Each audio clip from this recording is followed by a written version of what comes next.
संस्कृति को जानना है तो संस्कृत जानना पड़ेगा। क्या समझे?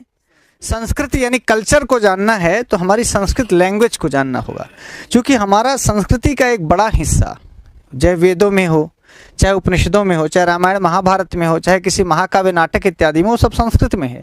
तो यदि आपको इंडियन कल्चर जानना है, मान लीजिए कि पुत्र का पिता के प्रति या माता के प्रति क्या धर्म होते थे, तो इसके लिए आपको राम का चरित्र पढ़ना पड़ेगा, और राम का चरित्र पढ़ेंगे तो वाल्मीकि रामायण पढ़ना पड़ेगा। तो वाल्मीकि रामायण में आपको पता चलेगा कि एक बेटा अपने माता पिता के लिए 14 साल का वनवास कर सकता है।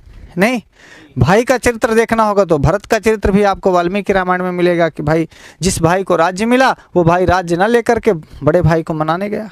आप समझ रहे हैं? तो यदि आपको इंडियन कल्चर से रूबरू होना है, माता पिता के व्यवहार, पुत्र का व्यवहार, भाई का व्यवहार, पति पत्नी के बीच का व्यवहार, राजा का प्रजा के साथ किस प्रकार का व्यवहार, तो आपको पुराने साहित्य पढ़ने पड़ेंगे। और पुराना साहित्य में आप पुराण पढ़ेंगे, महाभारत पढ़ेंगे, रामायण पढ़ेंगे, महाकाव्य पढ़ेंगे, काव्य पढ़ेंगे। उसके लिए आपको संस्कृत पढ़ना पड़ेगा। हाँ या ना बोलिए? और जब कभी आप संस्कृत पढ़ेंगे तो संस्कृति को जानेंगे। समझ गए? संस्कृत से ही संस्कृति जानेंगे। ये दो सिमिलर चीज़ों से मैं आपको बता रहा हूँ, क्योंकि संस्कृत और संस्कृति शब्द व्याकरण की दृष्टि से भी सेम है, और हमारा जो इनका सांस्कृतिक रिश्ता है ना, संस्कृत का संस्कृति से, संस्कृत का रिश्ता संस्कृति से है, और संस्कृति का रिश्ता संस्कृत से है। हम विदाउट संस्कृत इंडियन कल्चर को नहीं समझ सकते। इसलिए आपको योग सीखना है या योग के बारे में पढ़ना है तो आपको योग सूत्र पढ़ना पड़ेगा।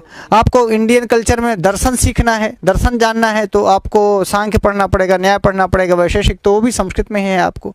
इसलिए देखिए, जो विदेशी आते हैं तो वो लोग इंडियन कल्चर सीखने आते हैं, इंडियन कल्चर सीखने के चक्कर में संस्कृत सीखते हैं।